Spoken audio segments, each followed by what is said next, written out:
Hello student, स्वागत है आप सभी का नॉलेज 24 चैनल में। मैं हूं विजय सर।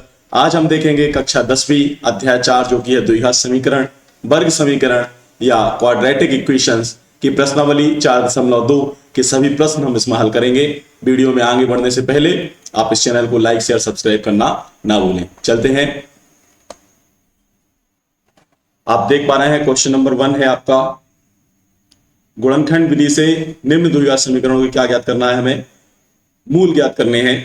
तो क्वेश्चन आपका है x square minus 3x minus 10 equal to में 0। इसे जब हम मध्य पद को विभक्त करेंगे, तोड़ेंगे, तो इसकी शर्त यह होती है कि यदि इसका मानक रूप है a x square plus b x plus c equal to में 0, जहां पर ए कौन होता है, एक्स स्क्वायर का गुणांक ए होता है मतलब कि 1, बी कौन है यहां पर -3x का गुणांक कोफिशिएंट, और सी कौन है अचर पद मतलब कि -10। तो शर्त यह होती है कि हम जब ए और सी का मल्टीप्लाई करते हैं, ए और सी कौन है 1 और -10, तो कितना आएगा -10 आएगा। तो हमें बी को ऐसे तोड़ना है, हमें इस बी को दो हिस्सों में ऐसे तोड़ना है कि जब हम इन दोनों हिस्सों को जोड़ेंगे तब तो वापस से क्या बनना चाहिए, बी बन जाना चाहिए। लेकिन हम जब इन दोनों हिस्सों का गुणा करेंगे तो क्या बन जाए, जो हमारा ए और सी का गुणा आया है वो बन जाए। तो बहुत ही आसान है। हम इसके लिए क्या करते हैं, फैक्टर्स निकालते हैं। और यदि छोटी संख्याएं हैं तो फैक्टर निकालने की जरूरत नहीं है, क्योंकि ए और सी का गुणा क्या आया था, 10 आया था। तो हम बिना फैक्टर के भी डायरेक्ट क्या करें, डायरेक्ट फैक्टर निकालें। सबसे पहले 1 से स्टार्ट करेंगे। 1 का गुणा किस में करें, 10 में करें यदि हम, तो उत्तर क्या आएगा, 10 आएगा, है ना। 1 के बाद संख्या बढ़ेगी तो 2 हो जाएगी। 2 का गुणा किस में करें, 5 में करेंगे तब 10 आएगा। और कोई संख्याएं हैं क्या जिनका हम गुणा करें आपस में तो 10 आएगा, गुणांक संख्याएं नहीं है, ठीक है। तो 1 का गुणा 10 में किया और 2 का गुणा 5 में किया, तो हम मान सकते हैं हमारा ये एक भाग हो सकता है बी का और ये दूसरा भाग हो सकता है। शर्त क्या थी, जब इन दोनों भागों को जोड़ें या घटाएं तो क्या बन जाना चाहिए, वापस से बी बन जाना चाहिए, मतलब 3 बनना चाहिए, ठीक है। तो 1 और 10 को जोड़े घटाने पे 3 नहीं बनेगा, तो ये आपका गुणनखंड नहीं हो सकता, ये आपके पद नहीं हो सकते। 5 और 2 को जब हम जोड़ेंगे घटाएंगे तो 3 आ जाएगा, ठीक है ना। घटाने पर क्या आ जाएगा, 5 में से 2 घटाएंगे तो 3 आ जाएगा, और गुणा करेंगे तो 10 आ जाएगा। तो फिर हम क्या करेंगे, इसको हम लिख सकते हैं x square minus 3x minus 10 को। ये चीज आपको एग्जाम में नहीं लिखना है, इतना पोर्शन आपको एग्जाम में नहीं लिखना है, ये समझाने के पर्पज से मैंने बताया है, ठीक है। आप तो डायरेक्ट लिखेंगे एक्स स्क्वायर, इस 3 को हम क्या लिख सकते हैं, 5 + 2 लिख सकते हैं ना। अब ये चीज देखनी है कि यदि आपका जो बी के दोनों भाग आए हैं उसमें से कोई भाग यदि बड़ा आया है, क्या आया है, बड़ा आया है, किससे, आपका बी क्या है 3 है, और आपके जो दोनों भाग क्या आए हैं, एक भाग आया है 5 और एक भाग आया है 2, तो एक भाग क्या है, बड़ा आया है आपका, है ना। 3 से बड़ा आया है 5, तो जो बड़ा पद है वो उसका चिन्ह क्या होगा, जो बी का चिन्ह है, मतलब -5x।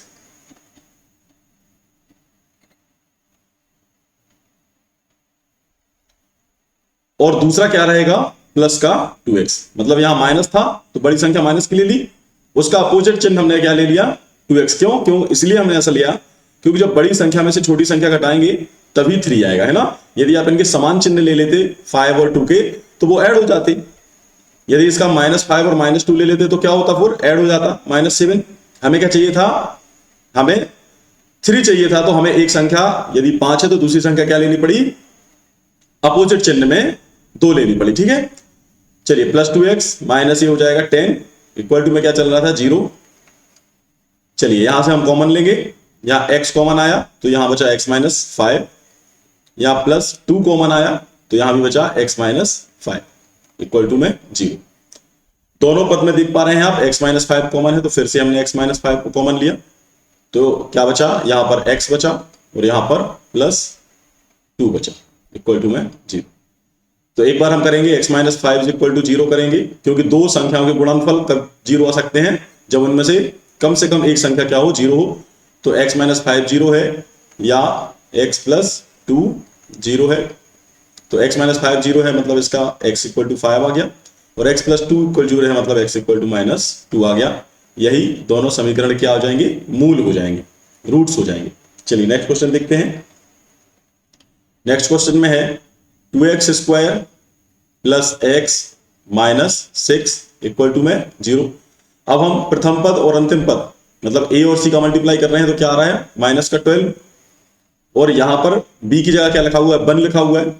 तो 1 कब आएगा, जब दो क्रमागत संख्याओं को घटाएंगे। 1 कब आएगा, जब दो क्रमागत संख्याओं को घटाएंगे। तो 4 और 3 यहां पर हो जाएगा, जैसे 2x स्क्वायर प्लस का क्या हो जाएगा 4x और माइनस का 3x। देखिए फिर से मैंने, जब घटाने वाली बात हो रही है तो प्लस की संख्या बड़ी ली है, क्यों, क्योंकि यहां पर जो b का चिन्ह था वो प्लस था, इसलिए हमने बड़ी संख्या को प्लस लिया है, छोटी संख्या को माइनस लिया है। ठीक है ना, माइनस इसलिए लिया है, यदि एक संख्या प्लस ली है तो दूसरी संख्या माइनस हमने इसलिए ली है ताकि ये घटे। घटाने का क्या नियम होता है, दोनों संख्याओं के चिन्ह कैसे होने चाहिए, अपोजिट।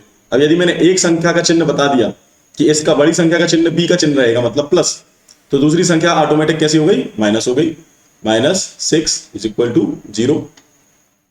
तो यहां भी आप सोच रहे होंगे 4 और 3 क्यों लिखा, तो हम सबसे पहले क्या है 12 वहां पर था, तो 12 के हम फैक्टर कैसे निकाल सकते हैं, छोटी संख्या है तो डायरेक्ट निकाल सकते हैं।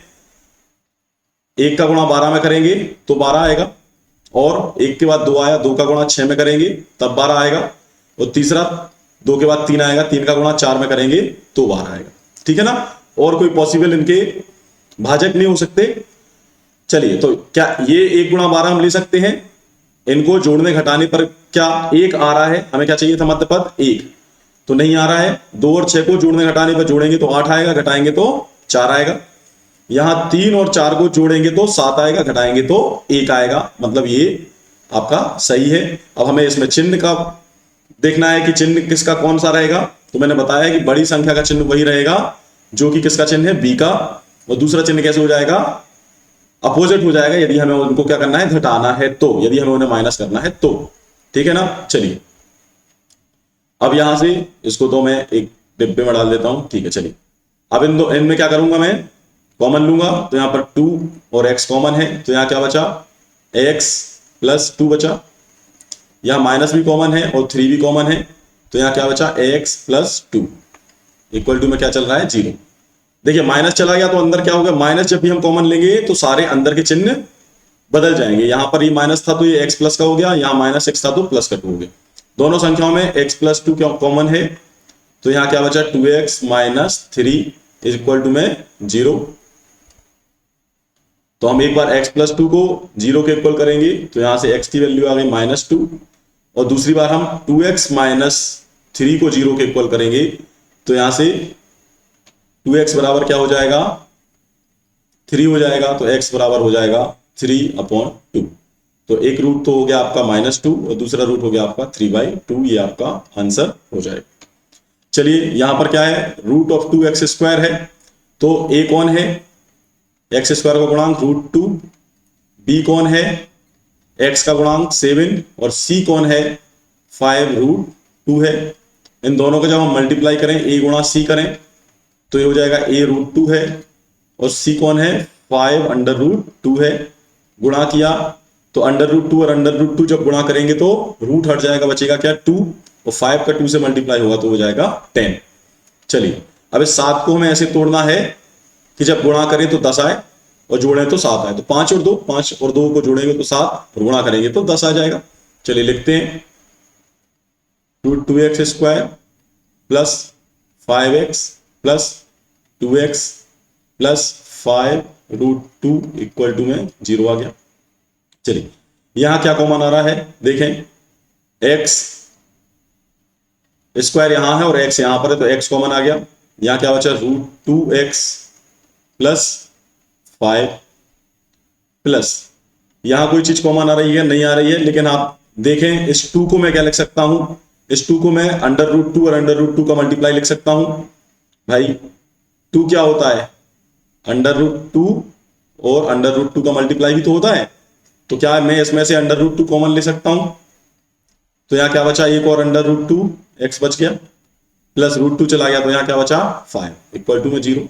अब आप देख पा रहे हैं कि √2x प्लस 5 क्या आ गया, कॉमन, तो दूसरे ब्रैकेट में क्या बचेगा, x plus root of 2 equal to में 0। तो जब हम इसको 0 करेंगे प्रथम ब्रैकेट को, तो यहां से x का मान क्या आएगा, -5/√2। जब इसको 0 करेंगे तो यहां से क्या आएगा वैल्यू, रूट क्या आएगा, x इक्वल टू -√2। ये दोनों क्या आ गए हमारे पास, रूट आ गए। ये हो गया आंसर। चलिए नेक्स्ट क्वेश्चन की तरफ चलें। यहां पर लिखा हुआ है 2x² -x plus 1/8 equal to में 0। तो सबसे पहले तो हम 8 को एलसीएम ले लें। यदि हमने 8 को यहां पर एलसीएम लिया है तो इन सब में 8 का गुणा हो जाएगा, ये हो जाएगा 16x² ऋण 8x धन 1 बराबर 0। 0 के बटे में कुछ नहीं है तो अपन 1 मान लें। त्रियक गुणा कर दें इस 8 का 0 में और इस 1 का इसमें। तो जब 1 का किसी भी राशि में गुणा होता है तो वही राशि बचती है 16x² ऋण 8x धन 1। 8 का 0 में गुणा होगा तो 0। अब बताएं 8 को हमें ऐसे तोड़ना है कि a और c कौन है, 16 और 1 है। 16 का 1 में गुणा किया तो 16 हो गया, ठीक है ना। यदि इस 16 का हम इस 1 में गुणा करेंगे तो क्या आएगा, 16 आएगा, है ना। तो इस 8 को कैसे तोड़ें कि 16 आ जाए और जोड़ने पे 8 आ जाए। 4 4 और 4 4 और 4 को गुणा करते हैं तो 16 आता है और 4 और 4 को जोड़ते हैं तो 8 आएगा, 16x²। अब जोड़ना है तो चिन्ह समान होंगे। अब चिन्ह क्या लेना पड़ेगा, जो 8 का चिन्ह क्या है, ऋण। तो दोनों ऋण ऋण के हो जाएंगे तभी जुड़ेंगे। ऋण 4x धन 1 बराबर 0। यहां से कॉमन क्या आ जाएगा, 4x कॉमन आ गया। तो यहां क्या बचा, 4x बचा, -1 बचा। यहां कोई चीज कॉमन नहीं आ रही है तो हम -1 को कॉमन ले लें। तो यहां क्या बचा, 4x, माइनस को कॉमन लिया प्लस में से तो ये माइनस हो गया बराबर 0। आप देख पा रहे हैं 4x - 1 कॉमन आया तो दूसरे ब्रैकेट में क्या बचा, 4x - 1 बराबर 0। तो जब हम इस 4x - 1 को 0 के बराबर करेंगे, 4x - 1 बराबर 0, तो 4x की वैल्यू आ गई 1, तो x की वैल्यू आ गई 1/4 और दूसरी वैल्यू 1/4 आएगी क्योंकि दूसरे ब्रैकेट में भी वही संख्या लिखी है। तो 1/4 ही इसकी वैल्यू आ गई। ये आपका क्या हो गया, आंसर हो गया। चलिए ये क्वेश्चन है, यहां पर a कौन है, 100 और 100 का अपन 1 में मल्टीप्लाई करेंगे तो कितना आएगा, 100 ही आएगा। अब हमें इस 20 को ऐसे तोड़ना है कि जब उन दोनों को ऐड करें तो 20 आए और मल्टीप्लाई करें तो 100 आए। तो कैसे, 20 के दो पार्ट 10 और 10 हो जाएंगे। 10 और 10 का मल्टीप्लाई करेंगे 100 आएगा। तो हम लिख सकते हैं 100x और 10 को ऐड करके 20 आ रहा है।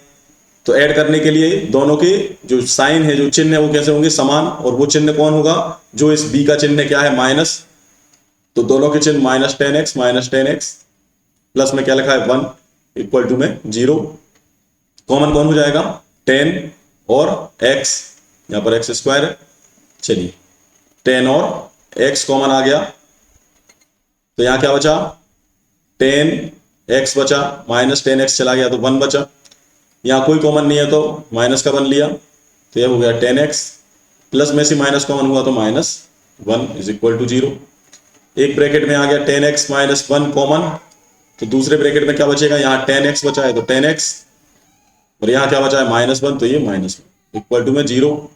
यदि 10x - 1 इक्वल टू 0 है तो 10x इज इक्वल टू क्या हो जाएगा, 1 हो जाएगा। तो x इज इक्वल टू 1 क्या हो गया, 10 हो गया। दूसरे ब्रैकेट में भी वही वैल्यू लिखी है तो यहाँ भी क्या हो जाएगा, 1/10 हो जाएगा। तो 1/10 और 1/10 रूट दोनों कैसे आ गए, इक्वल आ गए और वास्तविक आ गए, ठीक है। चलिए नेक्स्ट देखें। क्वेश्चन नंबर 2 है, उदाहरण 1 में दी गई समस्याओं को हल कीजिए। उदाहरण मैंने लिखे हैं, जॉन और जीवंती दोनों के पास कुल मिलाकर 45 कंचे हैं। चलिए दोनों के पास कुल मिलाकर 45 कंचे हैं तो हम किसी के पास भी एक के पास मान लेते हैं। जॉन के पास कंचे की संख्या बराबर हो गया x, ठीक है, किसी को भी मान लिया। अब हमें पता है कि जॉन और जीवंती दोनों के जब कंचे हम ऐड कर रहे हैं तो कितने हैं, 45 है। तो क्या मैं यहां से जीवंती के कंचे नहीं निकाल सकता, जीवंती के कंचों की संख्या क्या हो जाएगी, इस जॉन को दूसरे पक्ष में ले जाएंगे तो 45 माइनस जॉन, तो 45 माइनस ये क्या हो गया, एक्स हो गया, 45 माइनस एक्स हो गया। चलिए ये तो बात थी कब की, वर्तमान की। अब उन्होंने बोला दोनों 5-5 कंचे खो देते हैं, तो ये तो क्या है, प्रेजेंट की बात है, ये क्या है, प्रेजेंट की। और ये जब 5 कंचे खो देते हैं मतलब आफ्टर, बाद में, ठीक है। तो यदि 5 कंचे इसने खो दिए तो यहां एक्स थे तो क्या हो जाएगा, एक्स माइनस 5। इसने यदि 5 कंचे खो दिए तो ये 45 माइनस एक्स थे, तो 45 माइनस एक्स माइनस 5, 45 में से 5 जाएंगे तो क्या आएगा, 40 माइनस एक्स, ठीक है ना। तो इसके 5 कंचे खोने के बाद x माइनस 5 बचे, और जीवंती के 5 खोने के बाद कितने बचे, 40 माइनस एक्स बचे। अब जब दोनों का गुणनफल करते हैं खोने के बाद तो 124 आता है। तो भाई प्रश्नानुसार लिखते हैं, प्रश्नानुसार जॉन के कंचे कितने हैं, x माइनस 5, और जीवंती के कितने हैं, 40 माइनस एक्स, और दोनों का जब गुणा करेंगे तो कितना आएगा, 124। चलिए गुणा कर दें, x का 40 में गुणा किया 40x, माइनस एक्स का x में गुणा किया एक्स स्क्वायर, माइनस 5 का 40 में गुणा किया तो 5 चौके 20 200, और माइनस माइनस का गुणा प्लस 5 का x में गुणा हुआ 5x इज इक्वल टू 124। इसको जमा लेते हैं, माइनस एक्स स्क्वायर पहले लिख देते हैं, फिर 40x और 5x प्लस के हैं दोनों, ऐड कर दें 45x, फिर माइनस 200, और ये 124 प्लस के हैं, इस पक्ष में आएंगे तो माइनस के हो जाएंगे, माइनस 124 इज इक्वल टू 0। ये हो गया minus x square plus 45x, इन दोनों को ऐड कर दें तो माइनस का 324 इज इक्वल टू 0। आप चाहें तो यदि हमें एक्स स्क्वायर का टर्म प्लस चाहिए तो पूरे समीकरण में माइनस का मल्टीप्लाई कर दें, तो माइनस का जब भी मल्टीप्लाई करते हैं तो क्या हो जाता है, चिन्ह परिवर्तित हो जाते हैं, ये एक्स स्क्वायर प्लस का हो गया, ये माइनस का हो गया, ये माइनस खाता है, माइनस का था तो ये प्लस का हो गया। चलिए अब इनको तोड़ें, 45 को हमें तोड़ना है कि क्या आ जाए, 324। जब हम इनको तोड़ेंगे तो बनेगा एक्स स्क्वायर माइनस 36 और 9, 36 और 9 ऐड करेंगे तो 45 आएगा, 36 और 9 को जब गुणा करेंगे तो 324 आएगा, ठीक है ना। तो 36x माइनस 9x प्लस 324। चलिए इसके बाद कॉमन आ जाएगा x, तो x माइनस 36, यहां से माइनस 9 कॉमन आया तो यहां x माइनस कॉमन आता है तो चिन्ह बदल जाते हैं, 324 में आप 9 का भाग देंगे तो क्या बचेगा, 36 इज इक्वल टू 0। यहां से x माइनस 36 कॉमन आ गया तो दूसरे ब्रैकेट में बचा x minus 9 is equal to 0। तो यहां से आया x माइनस 36 का मान 0 के बराबर किया तो x का मान आया 36, और x माइनस 9 का इज इक्वल टू हमने 0 किया तो x बराबर आ गया 9। तो यदि आप 36 को लेके चलते हैं तो मतलब यदि आप मान के चलते हैं कि जॉन के पास 36 कंचे थे तो जीवंती के पास 9 कंचे होंगे, और यदि जॉन के पास 9 कंचे थे तो जीवंती के पास 36 कंचे होंगे। ये इसका क्या हो जाएगा, आंसर। क्योंकि हमने क्या माना था, एक को x माना था, जॉन के क्या आए थे, जॉन के कंचे कितने थे, x, और जीवंती के कंचे कितने थे, 45 माइनस एक्स। यदि आप इसको 36 माने तो ये कितना हो जाएगा, फिर जीवंती के 9। यदि आप इसको 9 माने तो फिर इसके कितने हो जाएंगे, 36, ठीक है ना, ये आंसर हो जाएगा। नेक्स्ट क्वेश्चन चले। एक कुटीर उद्योग एक दिन में कुछ खिलौने निर्मित करता है, प्रत्येक खिलौने का मूल्य 55 रुपए में से एक दिन में निर्माण किए गए खिलौनों की संख्या को घटाने से प्राप्त होता है। आपको एक्स उसी को मानना है जो आपको पता नहीं है। इन्होंने बोला एक दिन में निर्माण किए गए खिलौनों की संख्या को घटाने पर प्राप्त होता है, तो आपको निर्माण किए गए खिलौने अभी आपको पता नहीं है, तो हम लिखें एक दिन में निर्मित खिलौनों की संख्या बराबर क्या हो गई, x। और उन्होंने बोला है प्रत्येक खिलौनों के मूल्य, मतलब प्रत्येक खिलौने का मूल्य कितना है। एक दिन में निर्माण किए गए खिलौनों की संख्या 55 में से घटाना है। 55 माइनस एक दिन में कितने निर्माण किए गए हैं, x। तो ये हो गए प्रत्येक खिलौना का मूल्य, माने हर एक खिलौना का मूल्य क्या हो गया, 55 माइनस f हो गया, x हो गया। अब इन्होंने बोला है कि यदि किसी दिन कुल निर्माण लागत कितनी है, 750 रुपए कुल निर्माण लागत।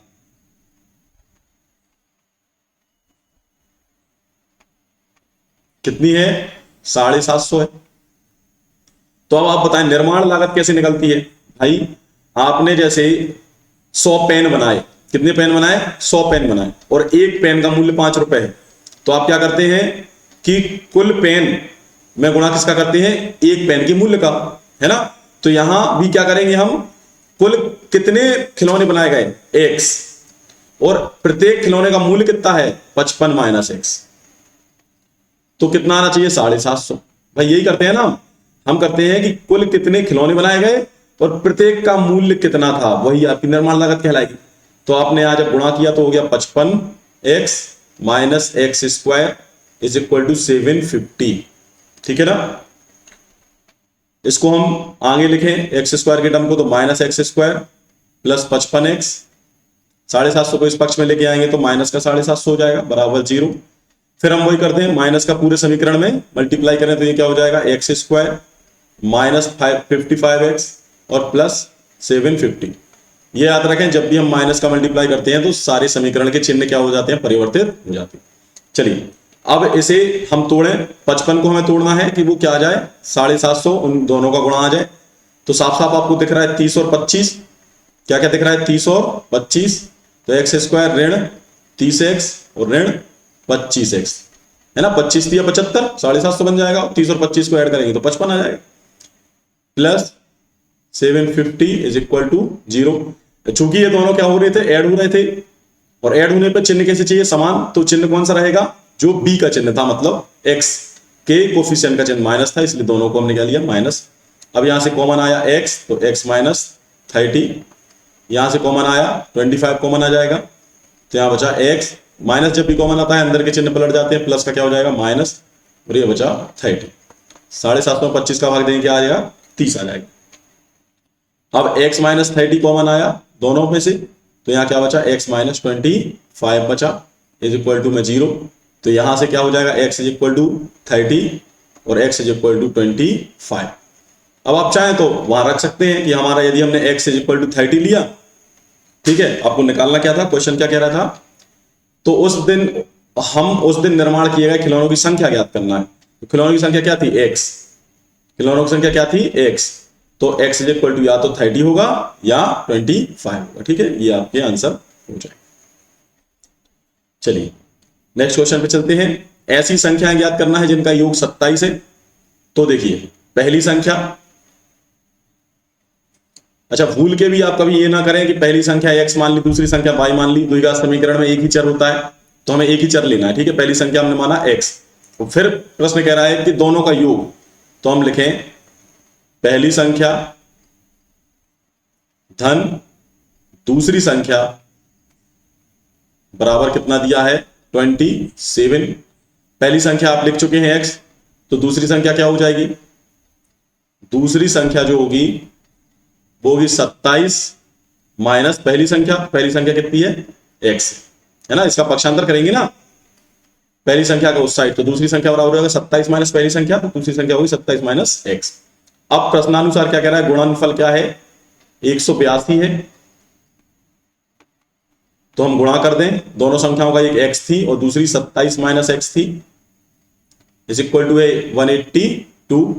गुणा करें तो ये हो जाएगा 27x माइनस एक्स स्क्वायर, और 182 को भी इस पक्ष में लेके आए तो minus 182 is equal to 0। Minus को गुणा कर दें, है ना, क्योंकि यहां पर एक्स स्क्वायर कैसा है, माइनस का, तो हमें प्लस का चाहिए, तो ये हो जाएगा एक्स स्क्वायर, आगे लिख दिया मैंने। और 27 प्लस के हैं तो ये माइनस के हो जाएंगे, माइनस के 182 है तो ये प्लस के हो जाएंगे। भाई माइनस का जब भी मल्टीप्लाई करेंगे सारे चिन्ह कैसे हो जाएंगे, पलट जाएंगे। चलिए अब हमें 182, 27 को ऐसे तोड़ना है कि उनका मल्टीप्लाई क्या आए, 182 आ जाए। तो आप चाहें तो यहां पर ऐसे फैक्टर भी निकाल सकते हैं भाई। आप क्या निकाल सकते हैं, फैक्टर भी निकाल सकते हैं 182 के। कैसे आएंगे, 2 का गुणा किया, 2 नाम 18, 2 एकम 2, 91 में क्या जाएगा 7 का जाएगा तो हो गया 13 सत्ते 91, फिर 13 का जाएगा तो ये हो गया 1। तो आप देख पा रहे हैं 7 दूनी 14, 14 और 13, 14 और 13 में जब गुणा करेंगे तो क्या आ जाएगा 182 आ जाएगा। करके देख लें, और 14 13 जोड़ेंगे तो 27 भी आ जाएगा, है ना। तो x square minus 14x minus 13x, 14 का 13 में गुणा करेंगे तो क्या आ जाएगा 182 आ जाएगा, प्लस 182 इक्वल टू में 0। देखें भाई माइनस दोनों क्यों लिए, क्योंकि 14 और 13 ऐड करेंगे तभी 27 आएगा। तो उन दोनों का चिन्ह कैसा होना चाहिए, एक समान। तो चिन्ह किसका लेंगे हम, जो b का चिन्ह था, मतलब x के कोफिशिएंट का चिन्ह माइनस था, तो दोनों का चिन्ह हमने माइनस ले लिया। और माइनस माइनस का मल्टीप्लाई होगा तो उत्तर क्या आएगा 182 प्लस में। चलिए यहां पे कॉमन आया x माइनस 14, यहां कुछ कॉमन नहीं है तो माइनस 13 कॉमन आ जाएगा, तो यहां क्या बचेगा x, प्लस में से माइनस गया माइनस 182 का जब 13 में भाग देंगे तो कितना आएगा 14 आएगा बराबर 0। यहां से कॉमन क्या आ जाएगा x माइनस 14, तो इस कोष्टक में क्या बचा x माइनस 13 बराबर 0। तो यहां से क्या हो गया x बराबर 14 आ गया, और यहां से x बराबर क्या आ गया 13 आ गया। तो यदि आपकी पहली संख्या 14 है तो दूसरी संख्या क्या हो जाएगी 13, और यदि पहली संख्या 13 है तो दूसरी संख्या क्या हो जाएगी 14 हो जाएगी। ये आपके आंसर हो गए। चलिए नेक्स्ट क्वेश्चन में चलते हैं। 2 क्रमागत धन पूर्णांक, जब कभी भी क्रमागत की बात करें तो फर्स्ट संख्या क्या हो जाएगी, फर्स्ट नंबर जो है वो x हो जाएगा, और जो सेकंड नंबर है वो हो जाएगा x प्लस 1। भाई क्रमागत है, एक उससे बड़ी होगी, और वर्गों का योग उनका 365। तो भाई वर्गों करें, वर्ग फर्स्ट का वर्ग किया x square, plus x plus 1 का वर्ग किया तो एक्स प्लस 1 का वर्ग इज इक्वल टू क्या है 365 है।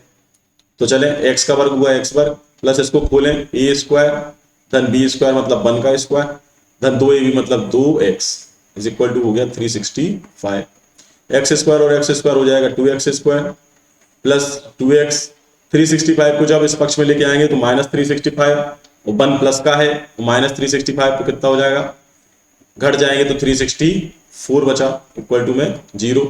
2 का भाग दे दें तो ये हो जाएगा x square plus x minus 2 का भाग दिया 2 एकम 2, 2 अट्ठे 16, 2 दूनी 4, 182 बराबर 0। चलिए अब 182 किन 2 क्रमागत संख्याओं का, अभी अपन ने 182 निकाला था, 14 और 13 आई थी अपनी, 14 और 13 को घटाएंगे तब यहाँ पर 1 भी बचेगा, वहां 27 था ऐड हो रही थी, यहाँ हम घटा देंगे तो हो गया एक्स स्क्वायर। बड़ी संख्या किसका चिन्ह रहेगा, जो b का चिन्ह है तो प्लस, और छोटी संख्या माइनस हो गई, माइनस 182 इज इक्वल टू 0। अब आप देख पा रहे हैं 14 में से प्लस के 14 है, माइनस के 13 होंगे तो प्लस एक्स आ जाएगा, ठीक है। यहाँ कॉमन आया एक्स, एक्स प्लस 14, यहाँ माइनस है दोनों में, माइनस कॉमन आ जाएगा, 13 भी कॉमन आ जाएगा तो एक्स प्लस 14, ठीक है। जब भी हम माइनस कॉमन लेते हैं तो सबके चिन्ह बदल जाते हैं। देखिए माइनस कॉमन लिया था तो अंदर एक्स, यहाँ काय का था ऋण का, अब क्या बचा धन का, यहाँ माइनस 182 तो यहाँ प्लस के बचे, ठीक है। दोनों में कॉमन क्या है एक्स प्लस 14 है, तो यहाँ क्या बचा एक्स माइनस 13 बचा इक्वल टू में 0। यहाँ से x का मान क्या आ जाएगा माइनस 14, और यहाँ से x का मान क्या आ जाएगा प्लस के 13। अब हमसे क्या पूछा था क्वेश्चन में, क्वेश्चन बोल रहा था धन पूर्णांक संख्या कैसी है, धनात्मक है, तो ये ऋणात्मक संख्या तो हम नहीं ले सकते, ठीक है ना। इसलिए हमारा आंसर क्या हो जाएगा x इज इक्वल टू 13, इसका आंसर हो जाएगा। तो यदि x 13 है तो दूसरी संख्या क्या हुई, यदि फर्स्ट संख्या ये हो गई तो सेकंड संख्या क्या हो जाएगी, क्रमागत है, 13 के बाद कौन आता है 14, उत्तर हो गया 13 और 14। चलिए नेक्स्ट क्वेश्चन की तरफ चलें। एक समकोण त्रिभुज दिया है, आप चाहें तो मैं एक समकोण त्रिभुज यहां पर ले लेता हूं, शेप्स में चलते हैं। चलिए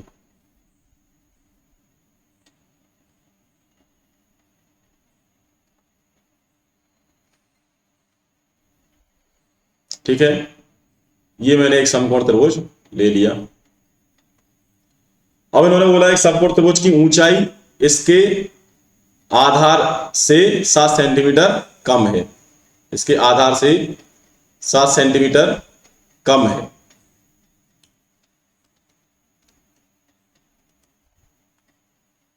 तो जो चीज हमें पता नहीं है हम उसी को क्या मान लेते हैं x। तो इसका आधार हमने माना, आधार क्या हो गया x हो गया, और ऊंचाई क्या है 7 सेंटीमीटर कम है, मतलब कि आधार से 7 सेंटीमीटर कम कर दो, x माइनस 7 कर दो, है ना। इसको मैंने मान लिया आधार, इसको मान लिया मैंने ऊंचाई। अब इन्होंने बोला कर्ण 13 है, तो अन्य दो भुजाएं याद करनी है। चूंकि समकोण त्रिभुज है तो समकोण त्रिभुज में क्या लगती है, पाइथागोरस प्रमेय लगती है। समकोण त्रिभुज में पाइथागोरस, पाइथागोरस कहां लगती है, समकोण त्रिभुज में, तो पाइथागोरस प्रमेय से क्या होता है, पाइथागोरस प्रमेय कर्ण का वर्ग बराबर लंब का वर्ग और धन आधार का वर्ग। चलिए, तो कर्ण कौन है 13, 13 का वर्ग, लंब कौन है x, सॉरी लंब मतलब ऊंचाई, ऊंचाई कितनी है x माइनस 7 और आधार कितना है x, x का। चलिए 13 का वर्ग कितना होगा 169 इज इक्वल टू, यहां x माइनस 7 को खोलेंगे तो ये a वर्ग धन b वर्ग मतलब 7 का वर्ग 49 ऋण 2ab मतलब ऋण 7 दूनी 14x धन का x स्क्वायर। चलिए x स्क्वायर और x स्क्वायर कितने हो जाएंगे 2x स्क्वायर हो जाएंगे, और ये 14x थे तो ऋण के 14x है। ये 169 जब इस पक्ष में आएंगे तो कितना हो जाएगा माइनस का 120 इज इक्वल टू 0। 2 का भाग दे दें पूरे समीकरण में, x स्क्वायर ऋण 7x ऋण इसमें 2 का भाग दिया तो 60 बराबर 0। अब आप देखें मध्य पद 7 लिखा हुआ है, क्या कोई ऐसी संख्याएं हैं तो आप 60 के चाहें तो गुणनखंड निकाल लें। कौन कौन हो जाएंगे 60 के, 2 का भाग दिया तो 30, फिर 2 का भाग दिया तो 15, फिर 3 का भाग देंगे तो 5, फिर 5 का भाग दिया तो 1। तो ऐसी क्या संख्याएं हैं जिनको घटाने पर 7 आएगा। आप देखें 2 दूनी 4, 4 तिया 12 है ना, ये संख्या कितनी बन रही है 12, तो 12 का 5 में गुणा करेंगे तो 60 आ जाएगा, और 12 और 5 को घटाएंगे तो 7 आ जाएगा, 7 आ जाएगा। तो लिख लें x स्क्वायर, और जब घटाने की बात चलेगी तो एक संख्या का चिन्ह, बड़ी संख्या का चिन्ह कौन होगा b का चिन्ह, मतलब 12 किसका होगा माइनस का लेंगे, माइनस 12x, और दूसरी कौन थी 5 तो वो प्लस की हो जाएगी, माइनस 60 इज इक्वल टू में 0। ठीक है, माइनस की 12 क्यों लिए, क्योंकि बड़ी संख्या का चिन्ह किसका चिन्ह लेंगे, जो b का चिन्ह था, जो x वाले का चिन्ह था। चलिए x यहां पर कॉमन आया तो x माइनस 12 हो जाएगा, प्लस 5 कॉमन आया तो x माइनस 60 में 5 का भाग देंगे तो 12 यहां भी बचेगा इज इक्वल टू 0। इस ब्रैकेट में कॉमन क्या आया x माइनस 12, तो यहां क्या बचा x plus 5 is equal to में 0। यहां से हम x माइनस 12 को जब 0 बराबर करेंगे तो यहाँ x 12 आ जाएगा, और x प्लस 5 को 0 के बराबर करेंगे तो x बराबर आ जाएगा माइनस का 5।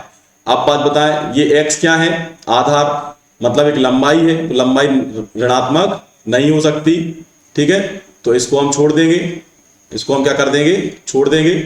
हमारी आधार क्या होगी, आधार क्या होगी हमारी 12 होगी, धनात्मक संख्या, आधार बराबर 12 है।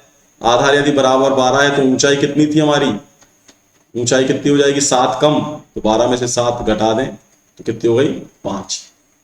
चलिए नेक्स्ट क्वेश्चन की तरफ चलें। अंतिम क्वेश्चन है, एक कुटीर उद्योग एक दिन में कुछ बर्तनों का निर्माण करता है। तो हमें नहीं पता कितने निर्माण करता है, तो हम माने एक दिन में निर्मित बर्तनों की संख्या, किसकी संख्या, बर्तनों की संख्या बराबर मान लिया हमने x। अब उन्होंने बोला कि जो निर्माण लागत है प्रत्येक बर्तन की, प्रत्येक बर्तन की जो निर्माण लागत है वो कितनी है, निर्माण किए गए बर्तनों की संख्या के दुगने, संख्या कितनी थी x, इसका दुगने से 3 अधिक, तो 3 और जोड़ दो भाई, संख्या कितनी थी x, तो उससे दुगने, दुगने मतलब 2x से 3 अधिक मतलब 3 और उसमें जोड़ दो, 2x प्लस 3 होगा। यदि निर्माण लागत 90 थी, निर्माण लागत कैसे निकलेगी? निर्माण लागत कैसे निकलती है? बर्तनों की संख्या और गुणा प्रत्येक का मूल्य। ये क्या होगा? निर्माण लागत होगा। भाई अभी मैंने बोला था ना कि आपने यदि सपोज करें कि 100 पेन बनाए और एक पेन का मूल्य 5 है, तो टोटल कितनी निर्माण लागत हुई? 500 हुई ना। तो आप संख्या में किसका गुणा करते हैं? एक के मूल्य का। तो बर्तनों की संख्या कितनी थी? x, और एक का मूल्य क्या था? 2x प्लस 3, और निर्माण लागत क्या है? 90 रुपए। x का 2x में मल्टीप्लाई होगा 2x स्क्वायर, x का 3 में मल्टीप्लाई होगा 3x, और 90 का जब पक्षांतर करेंगे तो -90 इज इक्वल टू 0। अब 90 का 2 में गुणा करें तो क्या आ जाएगा? 180 है ना भाई। ए और सी का मल्टीप्लाई करते हैं ना, ए में 2 है, यहां 90 180। तो हम 180, हमें ऐसे 3 को तोड़ना है कि वो क्या आ जाए? 180 आ जाए। तो 15 और 12 क्या हो जाएगा? 15 12। आप चाहें तो यहां पर भी करके देख सकते हैं 180 को, ठीक है। 180 के कैसे निकालेंगे? 180 में सबसे पहले 2 का भाग जाएगा, यहां बचेंगे 90, फिर 2 का भाग चला जाएगा, यहां बचेंगे 45, फिर 3 का भाग जाएगा तो यहां बचेंगे 15, फिर 3 का भाग जाएगा तो 5, फिर 5 का भाग जाएगा तो 1, ठीक है ना। तो आप देख पा रहे हैं हमें क्या क्या चाहिए? जब 2 4 और 2 4 4 और 3 7, 7 और 3 10, यहां से ऐसे हो रहा है। और यदि यहां अपन जोड़ें, मैंने क्या क्या बोले थे? ये हो जाएगा 2x स्क्वायर, 15 और 12 है ना। क्या क्या हो रहा है? 15 और 12। देखो गुणा करें इनका, 2 दूनी 4 और 4 तिया 12। इन 3 का गुणा क्या आ रहा है? 12, और इन 2 का गुणा क्या आ रहा है? 15। तो 12 और 15 को घटाने पर क्या आता है? 3 आ जाता है ना। तो हम बड़ी संख्या कौन सी लेंगे? 15 धन की ले लेंगे, और दूसरी संख्या काय की ले लेंगे? हम ऋण की ले लेंगे। तभी 15x में से ऋण के 12x जाएंगे तो मतलब माइनस के 12x जाएंगे तो क्या आएगा? प्लस का 3x हो जाएगा, और -90 इज इक्वल टू 0। तो इन्हीं के कॉम्बिनेशन, जो इसके फैक्टर आते हैं, इन्हीं के कॉम्बिनेशन से हमें यह देखना पड़ता है कि उनको जोड़ने घटाने पर हमारा क्या बनना चाहिए? मध्य पद बनना चाहिए, और उनको गुणा करने पर तो वो संख्या बनेगी, क्योंकि ये उसी के गुणनखंड है। चलिए, तो ये 2x स्क्वायर और 15x में कॉमन क्या है? x ही कॉमन है केवल, तो यहां क्या बचा? 2x प्लस 15, यहां माइनस कॉमन है, और 12 का 90 में भाग जाएगा क्या? नहीं जाएगा, लेकिन 6 का चला जाएगा ना, तो 6 कॉमन ले लें। तो यहां क्या बचा? 2x है ना, 6 दूनी बार, और माइनस गया तो प्लस, और 90 में जब 6 का भाग देंगे तो क्या बचेगा? 15 इज इक्वल टू में 0। तो जब यहां पर कॉमन आया 2x प्लस 15, और यहां पर कॉमन आया x minus 6 is equal to में 0। जब 2x प्लस 15 को 0 के बराबर करेंगे तो ये हो जाएगा 2x plus 15 is equal to 0। मतलब यहां से 2x बराबर हुआ माइनस का 15, तो यहां से x बराबर हो गया -15/2। ऐसे ही जब x माइनस 6 को हम 0 के बराबर करेंगे तो यहां पर x का मान क्या आ जाएगा? 6 आ जाएगा। तो क्या ये x क्या था हमारा? निर्मित किए गए खिलौनों की संख्या। तो क्या संख्या कभी ऋणात्मक हो सकती है? नहीं हो सकती, इसलिए हमारा आंसर क्या होगा? x इज इक्वल टू 6, ये हमारा क्या होगा? आंसर हो गया। निर्मित किए गए खिलौनों की संख्या क्या है? 6। बर्तनों की संख्या सॉरी क्या है? 6। और हमें बर्तनों की संख्या हो गई 6, और लागत क्या थी हमारी? बर्तनों की संख्या क्या आ गई? 6, और लागत क्या हो रही थी? 2x प्लस 1, मतलब x या क्या रख देंगे? 6 रख देंगे, तो 2 का 6 में गुणा होगा 12, 12 और 3 15। तो निर्माण लागत 15 आ गई, और बर्तनों की संख्या 6 आ गई। 15 ये रुपए में हो जाएगा, तो संख्या 6 है। ठीक है, तो यदि आपको वीडियो अच्छा लगता है तो आप इस चैनल को सब्सक्राइब करना ना भूलें, और अपने सभी दोस्तों को शेयर करना ना भूलें। Thank you very much.